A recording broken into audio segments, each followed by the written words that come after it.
Hello, everybody. Welcome back to the War Room, the episode series brought to you as part of the Clone Star Pod. I am your host, Mike Overton, and joining me in the co-host seat this week is the wonderful Sho Hurley. Sho, how are you? Mike, brilliant intro so far. I'm very proud of how well this is coming across. And we're going to do it again now because you ruined it. No way, we're keeping going. No way, All right. we're going. We're keeping. This is staying in like 100%. Okay, fine. So, our guest this week is an actor who has appeared on the long running Canadian show Heartland, as well as The Spencer Sisters, which has Star Trek director Lee Thompson, and has also provided her voice in the recent Avatar Frontiers of Pandora video game. But we know her as Ensign Christina in Star Trek Strange New Worlds. Our guest this week is Jennifer Hui. How are you? I'm great. Awesome. Thanks for having me. Well, thank you for being on the show. It's lovely to have you. So, let's start at the very beginning. What got you into acting? Acting, you know what? I'm still trying to figure out what happened because acting was something that was never planned. I will always be a musician. That was my life's, I feel like, purpose. Yep. Went to music school and then I dropped out, which we can totally get into later. But after I dropped out, I was a bit directionless for a Hmm. bit. And then, yeah, I had this weird inkling in my mind to try it. And film specifically, not theater. I've never done any kind of stage work. Right. Um, but yeah, and then I Googled my way in, as Oh my. weird as that sounds. So I had no friends. I had no one I knew in the business. I didn't know anybody to talk to. And Google was my best friend. So I would type in things like how to do a good headshot, who to ask for help to get an agent, or what classes should I take. I Googled my way in. It's Well, the weirdest, most bizarre thing, well, but they always say, don't they? Fake it till you make it. So, why not Google it till you make it? I think that's great. exactly. So that was kind of my starting, and that was, yeah, and I've just been very lucky to meet certain people, meeting the right people Yeah. along the way to I'm have just helped. I'm just conscious of the fact that I've completely wasted my life. That if I just used Google more accurately, I could actually be an actor as well. So in the family, was music in the family growing up, Jennifer, or no, not at all. No, not really. It's interesting. I just found so my great grandmother had just passed last year, and only then did I find out that my great grandpa's brother, so my great uncle, was an artist. And so that was the only artist I've ever known in my family. My dad he just retired, but he was an engineer, a Right. technician. He fixed airplanes. And my mom always stayed at home after we immigrated. And so it was kind of like, yeah, no music, no art, nothing. And I don't know what happened to me. Was there any kind of big bang of a kind of situation where you're there going, oh my God, music, yes, I'm completely into it, or do you just remember always liking music? Yeah, I've always loved music. It's one of those feelings where, when you watch somebody do something and they're so passionate about it, Mhm. um, that kind of feeling I can't replicate with music. Acting might be the closest other thing, but I just remember being a kid and watching people perform music and jamming together and the joy that comes from that. Yeah. It's kind of like the movie Soul. Yeah. Oh yes, yes. So good. Like the flow state depicted in that movie is like the love I have for music. And I just remember being a kid and watching it and knowing that this is what I want to do. Like I want to experience that kind of joy. And my dad was a huge music fan, and so classic rock was what I kind of grew up on, and that's the stuff that I love. Um, so I Funny that, started. isn't it? How you always seem to fall in love with what your parents listen to. Yeah, no, it's true. It's interesting how it worked out. I think like there's a lot of things that my dad will. He used to blast like his record player to wake us up. So it's a kind of amazing that I didn't hate music. Well, hang on a Yeah. second. What kind of music did he blare out to you? Do you remember any specific songs? Oh yeah, like he was a big like he loved the Beatles, he loved Zeppelin, he loved like the band ABBA. Like it just ranged. It was a huge range of like oldies like 60s, 70s kind of stuff. Hmm. But yeah, like anything Pink Floyd, like Dylan, Joni Mitchell, all of that good Now stuff. you said on Instagram as well, you describe yourself as a driving crooner. So I'm curious about now is Oh no. when you're driving and you're screaming a song as loud as you can, what song is it? I have to understand what this is because you just give me a really interesting kind of plethora of kind of songs you grew up with. So what is your song that you have to roar and scream when you're driving a car? Okay, all right. So there's two answers to this question because the first answer is, as you can tell, I'm a quite introverted person. I've never been a social media. I don't know. I'm just not good at it. I'm sure Mike, you understood up Yep, until last year. Um, 100%, absolutely, and now you're 100%. an influencer. But Which is a weird feeling. I'm going to tell you that. It is the weirdest feeling. I think it's a very incredible skill to be able to connect with people all over the world. Like you guys connected that way, right? So it's fascinating to me, but I don't know what it is. I've never been good at it. I do like keeping my circle small, and so I've always just never figured it out. So my bio, a driving crooner, it's a sketch from a Tim Robinson comedy. Um, Ah, Tim Robinson is. Do you guys have you seen I Think You Should Leave? no, but it's No. on my list. I wanted to watch it. You would love it. I think it's just the most absurd. It's my type of humor, and I'm just not going to say any more because I feel like I want you guys to watch it. It's very absurd stuff. He's a very talented comedic actor, comedian on SNL, and then he created a bunch of sketches that were SNL reject sketches, Yeah. and so they're all on Netflix now. And Yeah. Driving Crooner is one of them, and it's very ridiculous. But to answer your question, I do have a playlist of all the songs that I like to kind of belt in my car. And it's anything from like Babe, I'm Gonna Leave You from Zeppelin to Celine Dion to Whitney Houston, um, Let It Go from Frozen. That's a new addition. It's like, you know, when people are like, you should never shuffle all your Yep. music library. That's kind of the vibe. It's anything that I feel like I can practice as I'm commuting. Yep. Oh my So word, Jennifer, you have to share that playlist with us. We need to be able to actually listen to this at some point. This is going to be glorious to listen I'll tell you to. what then, I'm just going to throw this out. Show, what is the song that you have to belt out to when you're driving in the car?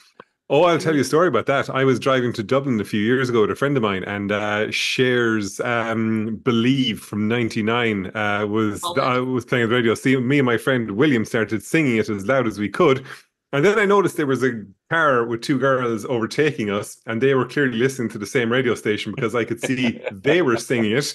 And then they looked over to see two 30-year-old men roaring out Cher's "Believe" in the car.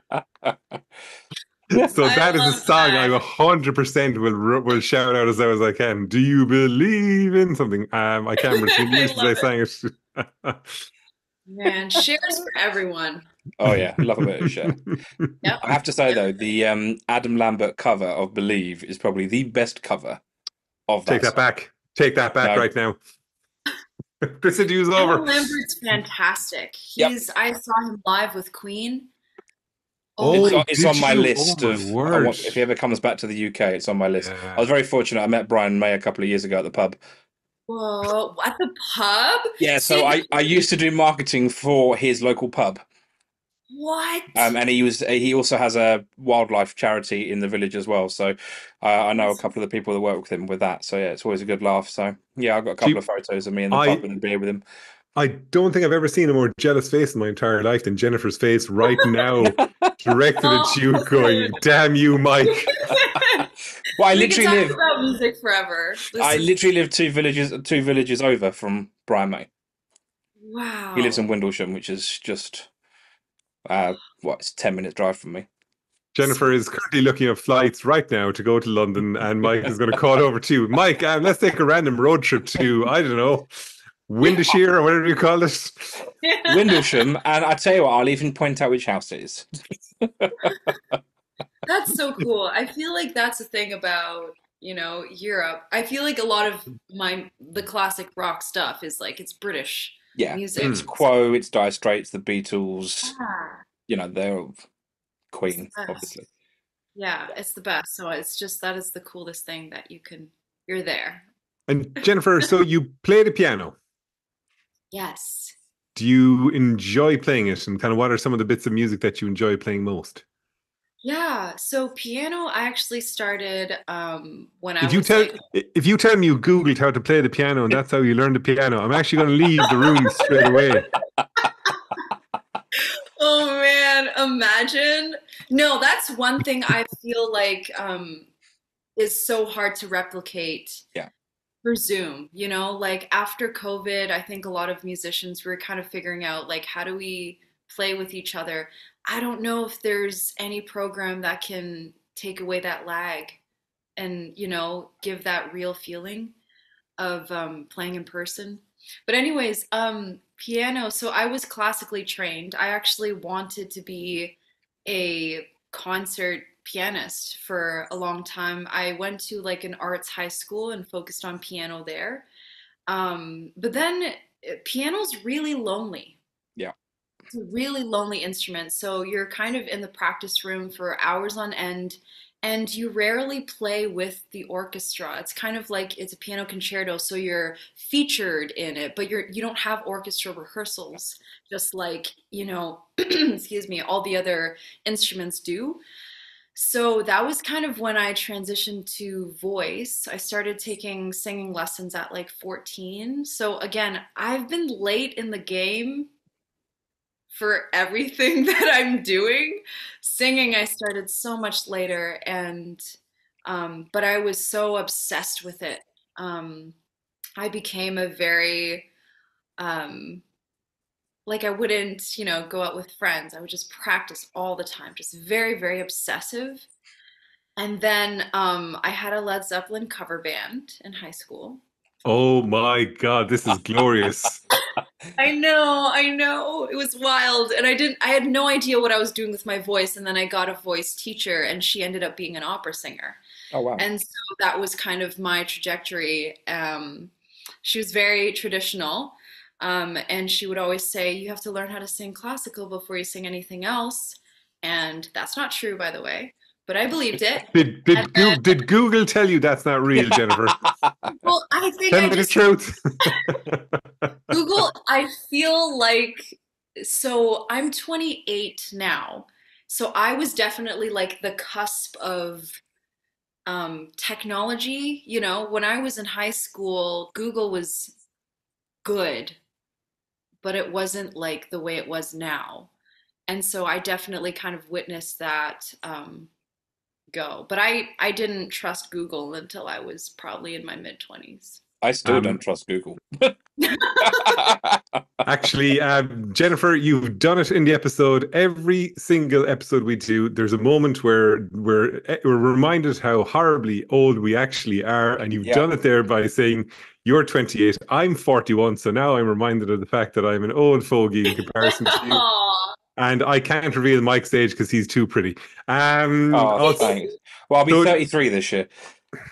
Oh, I'll be celebrate. 33 in 3.5 weeks. There you go.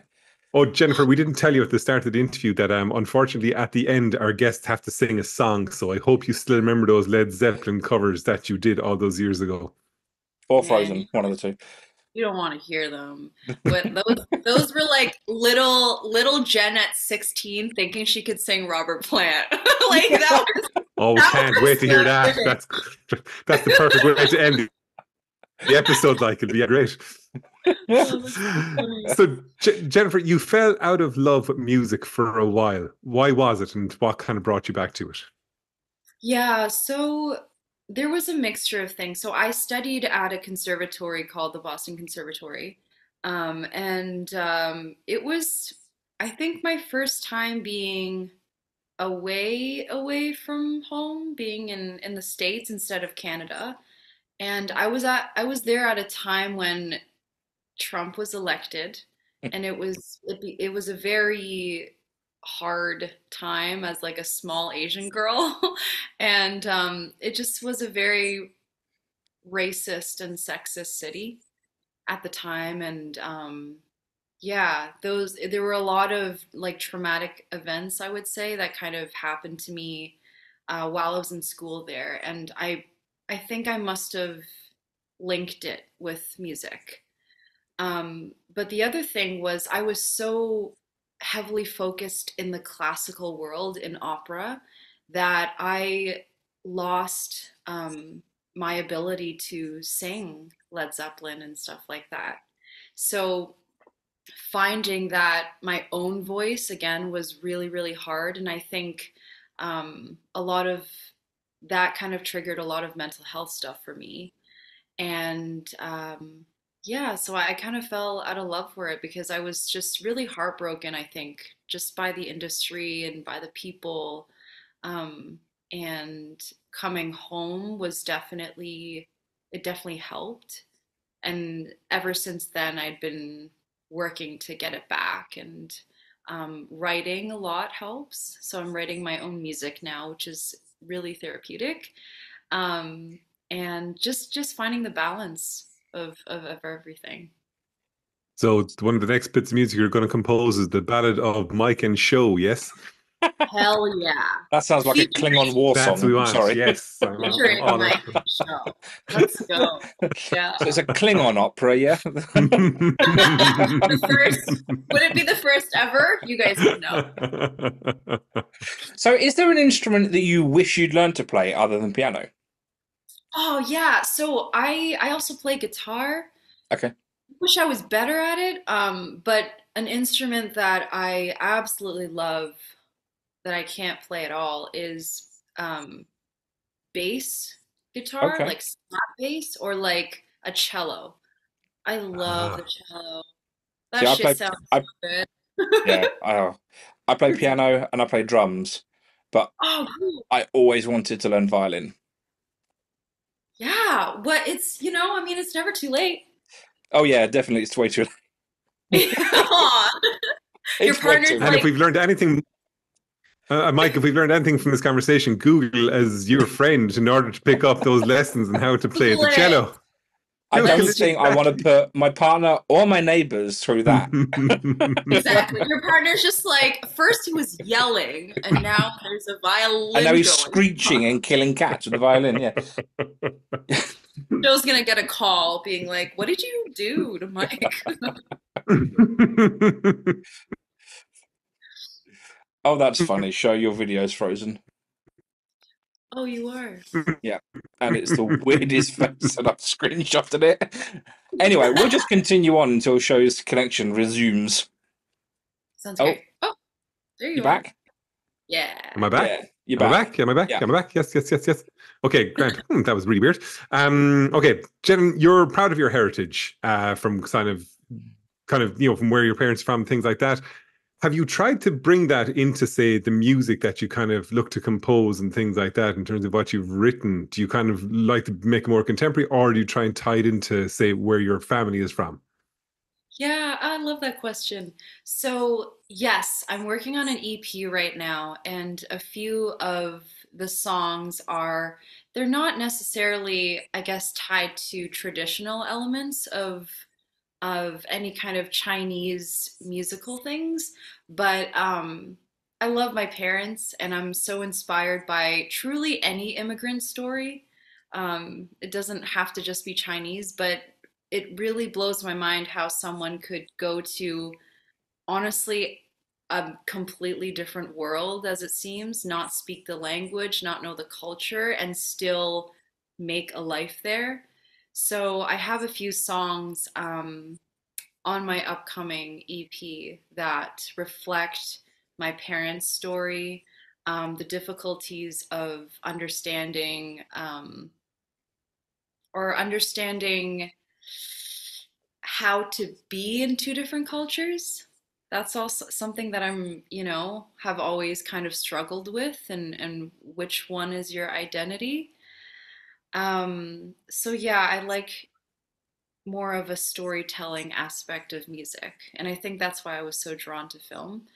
Yeah. Um, but yeah, any kind of I really love like Joni Mitchell's type of storytelling, or obviously there's Bob Dylan, um, but that's very similar to my original stuff at the moment. And when is your EP coming out? I don't know. I don't know.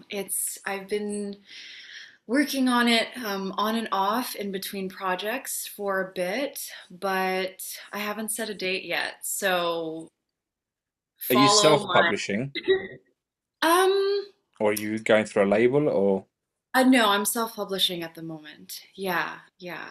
And I'm also trying to learn how to produce a little bit better. I've always been like a live musician, so learning production was a bit of like my quarantine project, I guess. So I have a bit of like a home studio setup. I have some producer friends that kind of help me. so? What were some of your first acting roles? Okay, so my first I did, with the help of Google, I no, I think it was Facebook. I still had Facebook at the Oh my God, this is getting worse. Next year is going to be MySpace taught me. No. You guys, this is why the imposter syndrome is so real for me. Like, I'm just like, what was my start? Like, I'm constantly surrounded by people who went to theater school and they're like Shakespeare actors, and I'm just like, I don't know what I'm doing. But okay, so I did some like student films. I did some non-union commercials, I believe, through Facebook groups. Not a very glamorous answer, but I'm gonna be honest. That's how it happened. Uh, So Jennifer, just remember, like you're saying it's not a glamorous answer. Like there's only one person here who's actually been on the TV screen, on the movie screen. And it's not Oh Mike, yeah. and it's not me. Like Oh. so, We've been on the phone screen. You've been on the big screen. There you go. yes, yes.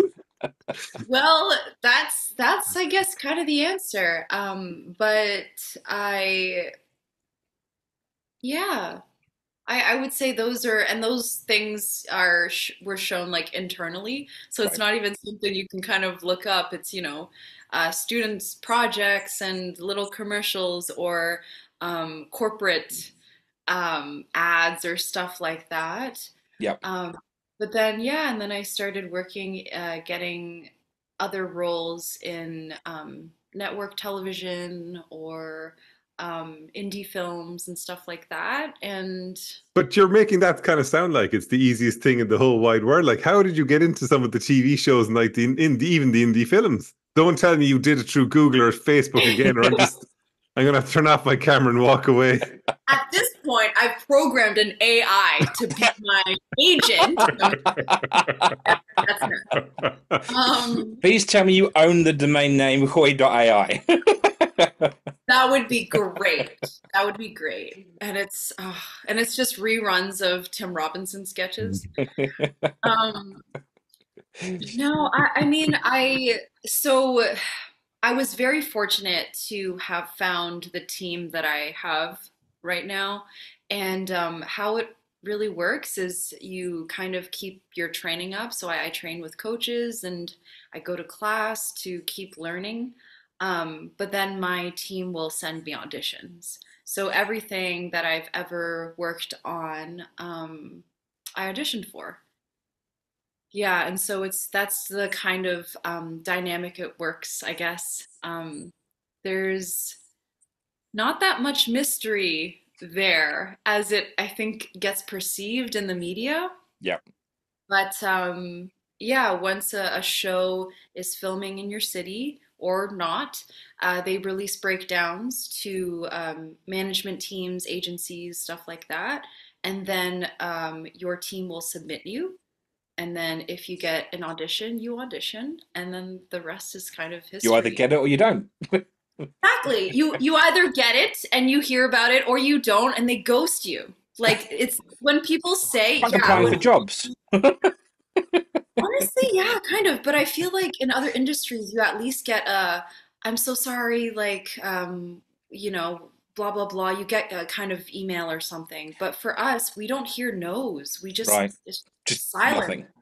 It's just nothing until you like go to the theater and you're like, oh, I Oh. went out for that. Like 2 years later, because you got to film it, then you have another year for post. Post. And Yeah. so you're just like, what happened to that role? Oh, it's right there. I'm watching Someone else it. got it. There we go. Actually, Jennifer, I have to ask you the Adam Driver question, which I should have instigated into the podcast a while back. Can you watch yourself back in TV or movies or whatever, or do you find it really hard? I think it depends on the project. Um, there was there was an actor's interview I recently watched. Oh my goodness, who was it? I think it was Pedro Pascal, but he was talking about how he can't watch Last of Us. Right. Um, and that's because he just had such a the making it the making of it was so special Yeah. that he doesn't want to have any kind of change to that experience. Mm. And for me, that's the same thing. So if the making of the certain project was just so incredible, and um, I don't want the editing room or anything else to change my perception of what that Yeah. memory was, because we don't usually watch the project or we don't really hear about it until a year at least, when it gets released. And so you have this really nice memory of things, and then sometimes it's not the take you wanted. Yeah. It's not, the performance that you wanted. It's not edited in a way where you imagined. And so that sometimes that can skew your, I guess, memory of it. And that's how I kind of feel as well. But Yeah. I, being classically trained in music, I have a pretty tough skin, I'd say. And I like to watch myself so I can see what I can do to improve. Because not everything is just based on feeling. I think there's a lot of technical aspects of film as well that I would like to be better in. And watching yourself's the only way to do that. So And in terms of, say, like music, obviously is one part of it, and you're kind of doing the acting, you've done voice acting and all that. Would you ever see yourself looking to, say, direct at some point as well?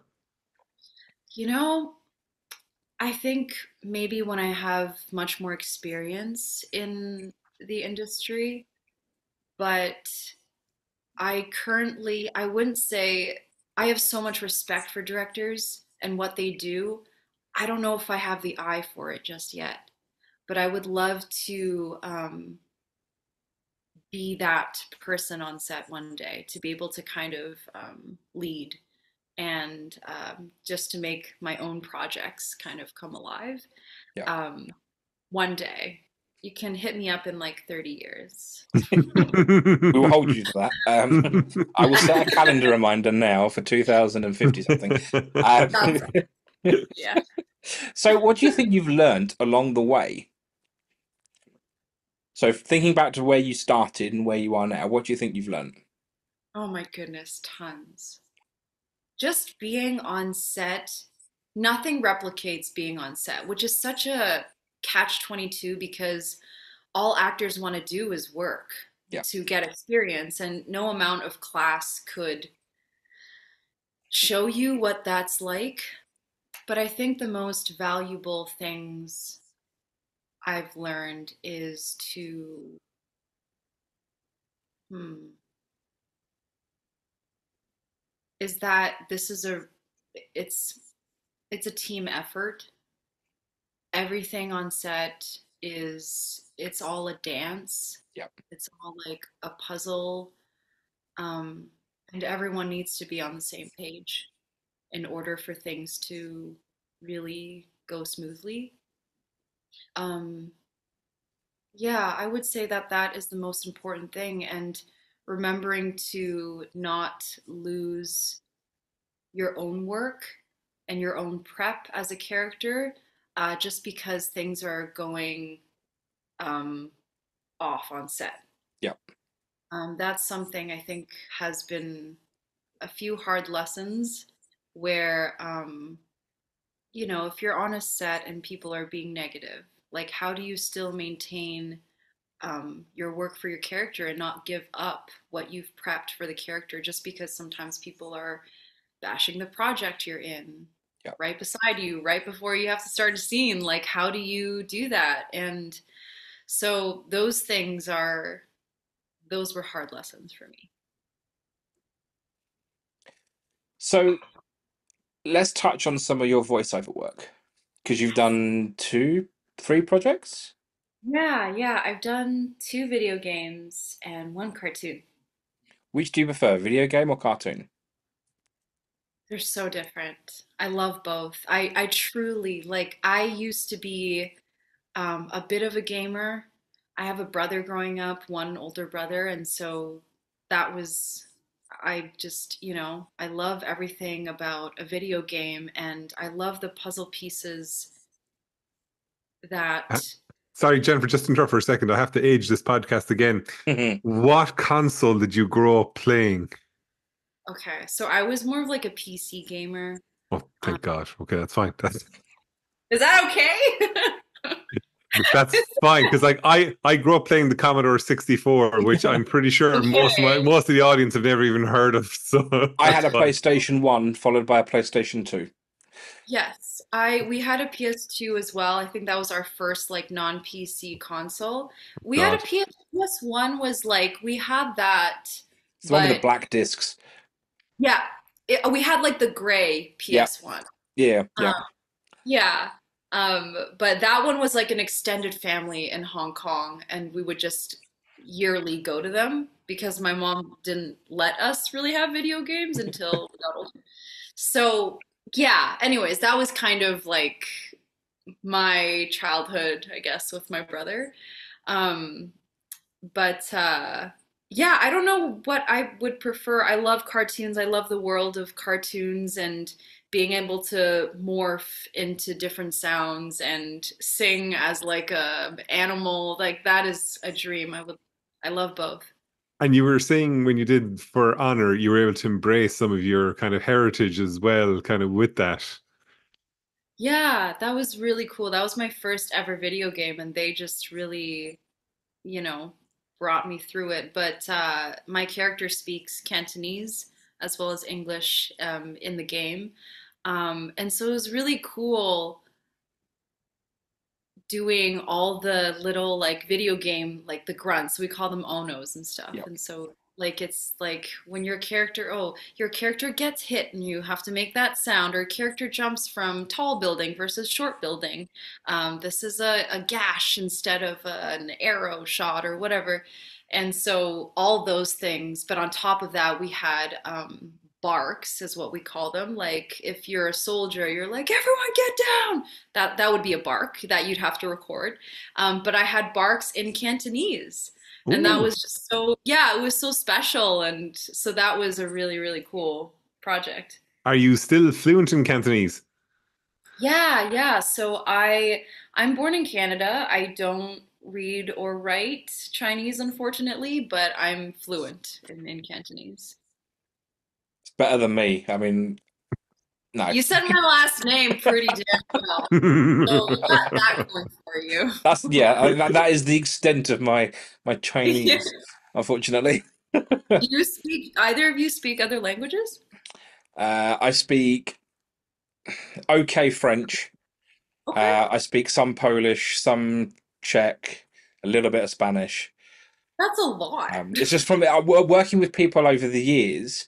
So I used to, for a little while, I used to run pubs and restaurants. So, and I always thought it was a nice thing to welcome somebody to work or say goodnight in their native language. So I always learned hello, how are you? How was your weekend? You know, the basics. Yeah. So I learned them for Spanish, Czech, Polish, and then I did French in school. So, I but I haven't can spoken French for 15 years. I can Oh, still I can still direct somebody to the train station in German if that's of any use after learning German for 10 years. But also my mother was an Irish teacher, so I was always really good at Irish. Now the standard has completely fallen off a cliff, but if I got speaking to someone, it would slowly but surely start to come back. So we were nice. supposed to be interviewing somebody from Ireland for the podcast, and I was trying to teach Mike an Irish phrase. Now he got your surname right, Jennifer, after like one or two goes. If you heard the voice notes where he was attempting to say a very simple sentence in Irish, I kept listening back to it going, "Oh dear God, what is he Hang trying on, to do?" hang on. It's a very simple. It is a very simple sentence. It's I not hear written in any way, shape, or form, or said. Ah, It's like Welsh. You know, they put Y's next to U's and Z's. It doesn't make any sense whatsoever. something. Well, can I I hear some, Mike, right now? Do you still remember? I can't remember a word of it. Oh, what was the oh yeah, it was I think I was that's it. I was getting Mike to say thank you in Irish. No, And it in was more than thank you. it was so so basically thank you in Irish is Gurav Mahagut. oh, Yeah, so Gurav Mahagut. So it's actually Ga Rev Ma Agut. So there's four words there. So Geo, Raibh, because there's no V in the Irish language. okay. Rev Ma, so Maith, and then Agut, Agat, but it sounds like Agut, to be honest with you. So it's Ga Rev, like you rev your engine in your car. So Ga Rev Ma, like Mah, and then Agut, Agut, almost. So there you go. So Jennifer, after that very quick explanation, I'm going to say it one more time. You've got to repeat it, right? So you're like, this is all staying in the interview, I might add as well. Okay, right. So, go rev ma agut. Go, go, Rev Mahagut. Good? So, yes, say it now. Say it again and just say it a bit faster. Go, Rev Mahagut. Listen to that, Mike. Do you see that now? That's a practiced actor from YouTube right there. Absolutely. Yeah. That's beautiful. That's beautiful. Mike, I'm That's replacing you Google as for you. I'm I'm replacing you as co-host, Mike. Okay. Jennifer is taking over. Oh no. Well, I can't do his designs, so we're gonna get stick drawings of the Enterprise and just So Jennifer, tell us about your dog, Thunder. my dog. He is an 80-pound hurricane. He's actually at my parents' right now, so he wasn't gonna disrupt this. Oh no, that's what I was I hoping know. for. I know, but he's I adopted him from Thunder Bay, which is 15 hours northeast of Toronto. And yeah, he's like a Rottweiler, German Shepherd mix mutt. He's the best. He's my life and yeah, like we go camping together, we go hiking together. He's a dog dog. So he loves everybody. He loves outdoors. He loves sticks, The huge.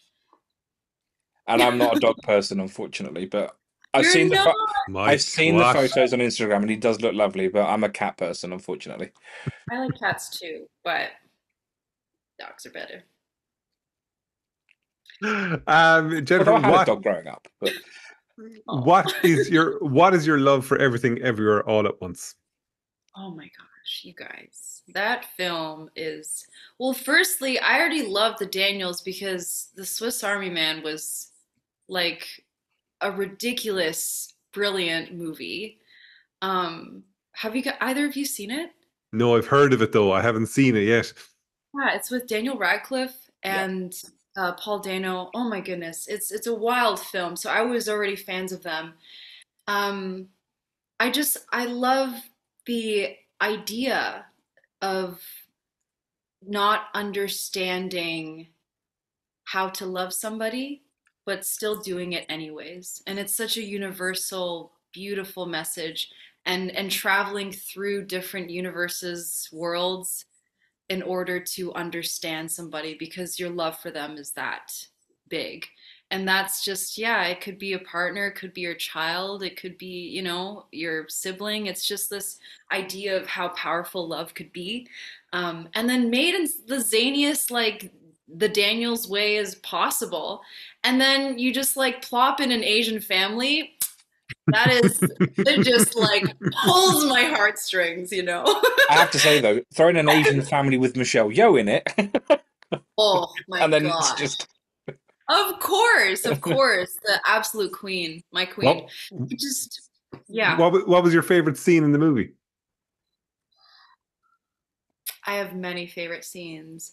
The fight with like the dildos was pretty nuts. I love that scene. That was so cool. Um, how was your then interview today? It was wonderful. We talked about dildo fights and I know. I mean, like, everything. I I thought don't know. the scene with the rocks when they turned into rocks in that, and I thought that was one of Right? the most creative things I've ever seen in my entire life. It was brilliant, and it was totally silent as well. And you were just Yes. reading what was going on as they're going, this is absolutely incredible.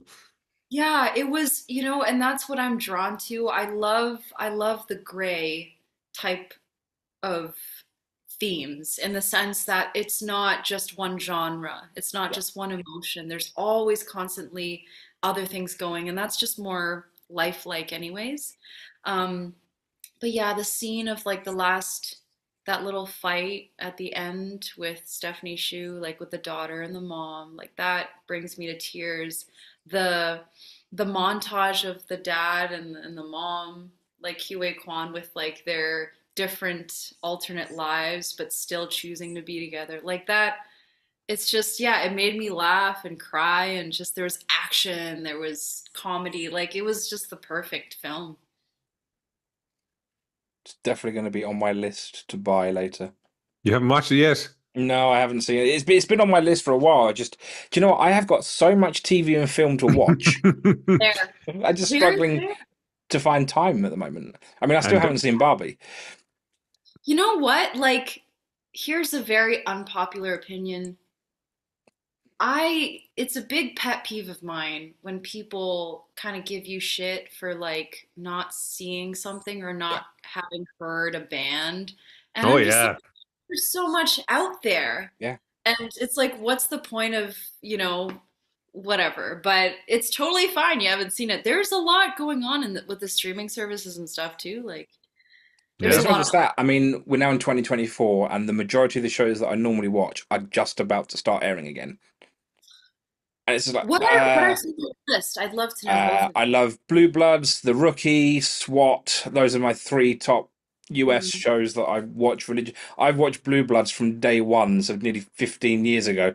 Love that Yeah, show. that's incredible. Um, Superman and Lois is on my list at the moment because I have about halfway through season two of that. For All Mankind, The Orville, anything Star Trek related, obviously. Um, Of course. We finished watching Fool Me Once last night. uh, It's on Netflix. So it's a British author. I think he's written a couple of books. yeah. Now it was a lot of kind of publicity about it. I found it utterly boring, so I kind of wanted to finish as quickly as possible. I've been watching Reacher, which I was very surprised is actually very, very good. I enjoyed the first season of an episode of the second season. I started watching a show last night that you won't have seen, Jennifer. Mike, you might have. Mr. Bates versus the Post Office, it's called. It's about a real life case over in England about issues with the postal service and basically how it destroyed people's lives. It's brilliant. There's only 4 episodes, and Oh, we're hopefully starting True Detective Night Country. Hopefully this week or next week because first season was brilliant, second season was terrible, third season was a bit better, but I forgot to watch the last episode, which probably wasn't the smartest thing to do. It was that good, you forgot to watch it. Yep. yeah. And I have to kind of watch that. See, we gravitate towards like shorter, kind of like one-off things, like say, for instance, Mayor of Easttown with Kate Winslet, which it was absolutely brilliant. And like Yeah. those kind of things, we kind of like watching one and done, and that's it. You're kind of in and you're out. Yeah, I hear you. I love that. And I feel like that's a lot of like the British stuff too. It's a lot of miniseries. It's a lot of that type of content. You weren't just, you didn't just call me British there, did you, by any chance, Jennifer? No, To be honest with I you, know my line. to be But fair, I'm saying there's a lot of British television that Oh no, the camera is turning off as we speak. don't you? to be fair, I watch zero British television. I Really? don't watch any. Philistine. Actually, Jennifer, have you ever seen Blackadder? No. So I got Rowan Atkinson in it. Mr. Bean, yeah. So like if you've never seen Blackadder, you can skip the first season. But like the second and third you'd enjoy because it is completely madcap, and I know you like with kind of the stuff that you enjoy, but like that now it's very off the wall. So it's absolutely great. So it's like it's hilarious. Like he's just such an awful human being, Edmund Blackadder, and like each season is set in a different period in history. Yeah. And like say the fourth season is set during the Second World War. Like there's other ones set in like the Elizabethan era and things like that. Like so he's a prince, then he was a prince again, then he was a butler, and then he's just a captain in the military. And there's only 6 episodes each, that's all. But it's absolutely brilliant. So if you get a chance, seek it out and find it. It is absolutely, it's brilliant. It's pure British kind of wonderful humor, like where the joke is built up slowly over a period of time. Hugh Laurie now and Stephen Fry are also in it. Oh, beautiful. Love Stephen Fry. The other one is Fawlty Towers. I love Fawlty Towers. Yeah.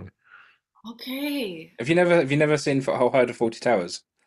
No. It's got John Cleese in it. Mike, just remember, Jennifer's 28 years old, right? Like I'm 41 years old, right? So there's a big kind of difference. Jennifer's not going to see these things. Yes. I think I suppose it was different for me because it was always on telly at some point or other. So I've always sort of watched bits and bobs of it. But yeah, that show is brilliant. But again, the downside is it hasn't aged well. Oh God, no. It's been very in the 70s, and it looks like it's like the original series. You can tell it was made in the 70s. Yes, right. Okay. No, I'll definitely check it out. I love it. I'll send you on a list of recommendations, Jennifer, all together on Instagram later on, just so you can have all the recommendations we have for you. So while we're on the subject of television, did you watch Star Trek growing up? I did not. So my dad, my mom were, no. I've canceled myself multiple times don't worry about in this podcast. I think when Mike edits the interview, it's going to be like Mike will introduce you and then the episode ends, and that'll be this. This week, join us next week. Bye. No, I did not, unfortunately. Don't worry, we're not holding that against you, Jennifer. We're only joking with that. So, have you watched any since?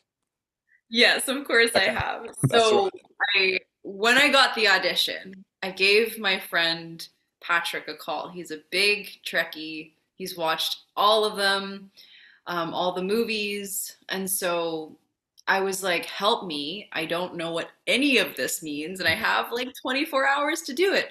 So. Yeah, since then I've and preparing for this role because knowing that it was so closely tied to the original series, so I went through that, and I think I've also watched a few of the movies, but I did not watch it growing up. No. We had Rong Fu on the show last week, and she was saying to us when she was doing her audition, which was over Zoom, she said that some of the trickier parts of the dialogue she actually had written down and sellotaped to the side of her computer so she couldn't read it out because she couldn't remember it.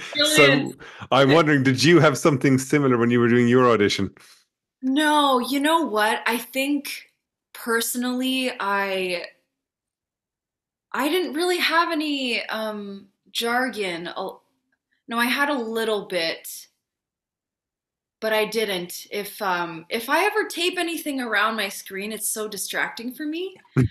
I can't pull it off. Like they'll be like, she's reading. Like I probably don't have the skills that Rong Fu did. To be fair, I'm the same. If you give me something, If I'm reading something like notes, you can tell I'm reading. Yep. You be Yeah, you, right? Like you her be like eyes. this, kind of looking. What's Yeah. Chandra saying? Can't read my own handwriting. What? Yes. Yeah, no, So, I don't do that.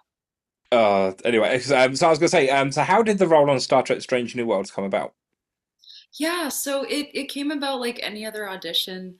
Um, and yeah, I had a very small window to get ready for it, and it also was a Zoom audition. And there were two scenes. The first scene was the interrogation scene with Lon in number one.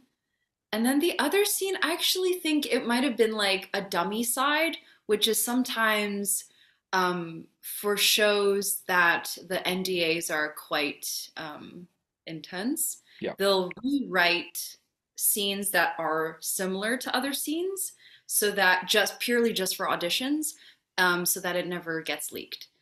Um, but yeah, so that scene, it was never in the script. It was never, but it was a scene where after the interrogation and Ensign Christina and Ensign Zier were like sentenced to cleaning transporter pads. And it was a scene with Chief Kyle, and it was us scrubbing the pads. And then we were teaching number one and Lon what fun meant. I can imagine And that being alongside yeah, Enterprise Bingo. exactly. And so we were cleaning them, and then yeah, they come up to us and they're just like, what did you mean what this was fun? Like what is that word? And so we're just like, what? And so it was a really funny scene actually that they wrote. But those were the two scenes, and then that was kind of that. So, what are some of your highlights of working on Star Trek, both in front and behind the screen? Oh man. Or what are This some of your favorite moments, anyway? Yeah, I have so many. This job was just the gift that keeps on giving. The fact that you guys contacted me out of nowhere and years later, that it's been an incredible universe to be a part of, if not like the best. Star Trek fans and this world is like the kindest, most passionate people I've ever met. And it's just, yeah, it's been such a privilege, really, an honor to be like welcomed. It was like I teared up after getting all these, messages where they're just like, welcome to the family. And I was like, what? Me? Like, for real? It's like, this is the coolest, it was the coolest thing, the coolest experience. Um, So, were you surprised when you got the request from us for you to come on and have a chat with us? Oh gosh, yeah. I was I'm always surprised, I think. Um, but yeah, every time anyone reaches out and they're like, "Oh, we'd love to hear about your experience," or I had like trading cards and stuff to sign. I was like, "Oh my God, this is the coolest thing ever." Um, anyways, so I would say that the Star Trek universe, like this is one of the highlights of my career so far. Like it's incredible.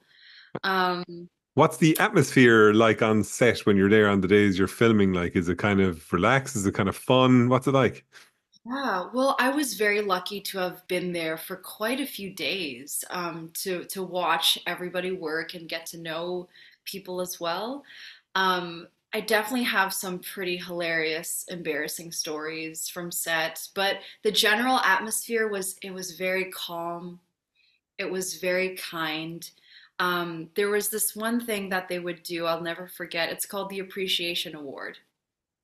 And so every morning after the safety meeting, there would be this little presentation of an appreciation award, and it's purely just for crew. So it would be like, oh, Mike got it yesterday. So Mike would be like, I would like to give this, and it's an actual medal that they made with the Starfleet like logo on it. and it was like, okay, I would like to give it to Sho today in the art department because yesterday he helped me out in this pinch and blah blah blah blah blah. Here we go, congratulations, Sho. And then everyone, the entire crew and cast would clap, Oh my and I'm word. like, what set does this? Like, this is not a thing. And so I was like, this is so cool. Like, this is every morning. They weren't, usually sets are like, everyone hurry up, like, let's don't waste time. But they were so chill. They were so like appreciative of people. And so the whole day, people would just walk by Show and be like, hey, congrats, man. Like, you're awesome. Oh And wow. everyone just felt appreciated. So that was always the atmosphere. And every single one of the main cast were like incredible, the nicest people I've ever worked with, and such generous actors. Um, yeah, So, who did you spend the most time with then? I did. I mean, I obviously had like more speaking scenes with Rebecca and Christina, Yep. but I was on the bridge like the whole time, so it was always the whole crew minus Bruce who plays Hemmer, because he was always downstairs. But yeah, Rebecca and Christine, I'd say were like the most we spent time with. And what about But off camera? off camera, yeah, it was like the whole bridge crew. The whole bridge crew. We'd always like it was just kind of we have a little section of like chairs where we hang out in between shots and stuff. But yeah, I was very lucky. Truthfully, I don't know what I was doing there, but like I was like I got to watch you guys work. Are you kidding me? Absolute In legends were just always on their A game. Yeah, in very lucky. in no way are Mike and myself exceptionally jealous that you just got to sit around the bridge of the Enterprise and just, take part in it and all that kind of thing. I know, and it's that's the cool thing about filming in a studio. Like everything is it's so real. Like my Yeah. first day, I was like, I feel like I'm in, I don't know, like you're very immersed in it. And other than like, the giant windshield, like it's obviously just like a hole. Yeah. Everything else was like you are on a ship.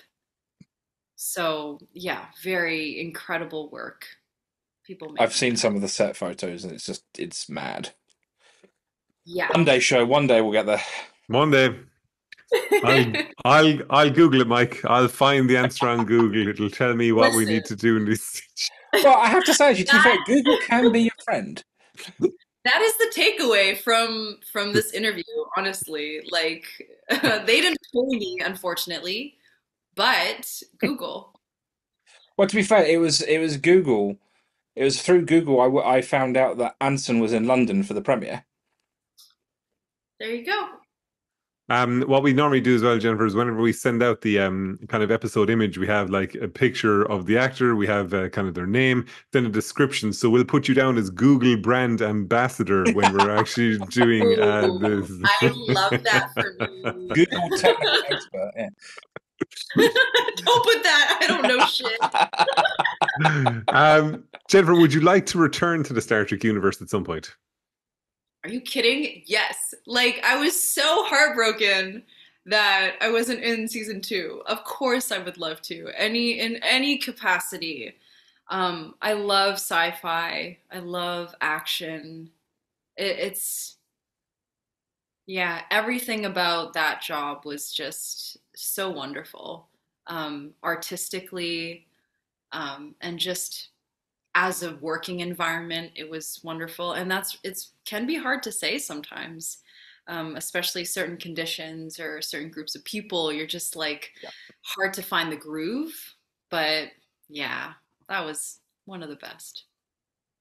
And what do you hope to do next? Obviously, we know directing is definitely in your future anyway. But what else Oh, would you like to, outside of obviously your EP as well, that's going to be coming out at some point too?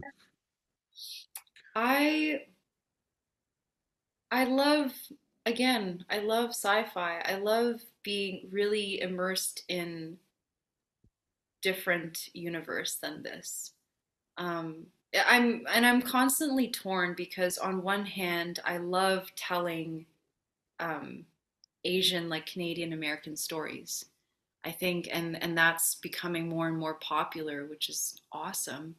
But on the other hand, I also love the idea of being in like an alternate universe, like sci-fi puts us, where we're all people and, or post-apocalyptic stuff where you're kind of race is not even a question anymore. It's Yeah. just kind of like we all feel the same way. We're all here dealing with the same thing, whatever it is.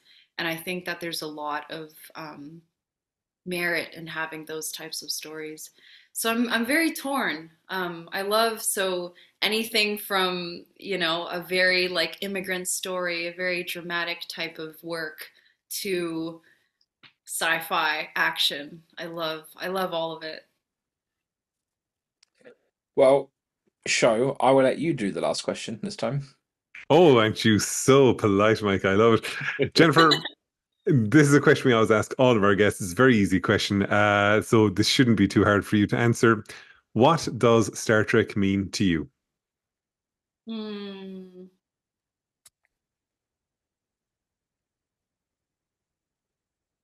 I can see Jennifer's looking to the side of her screen. It looks like she's got something written down. She's going to start reading fonts straight away. No!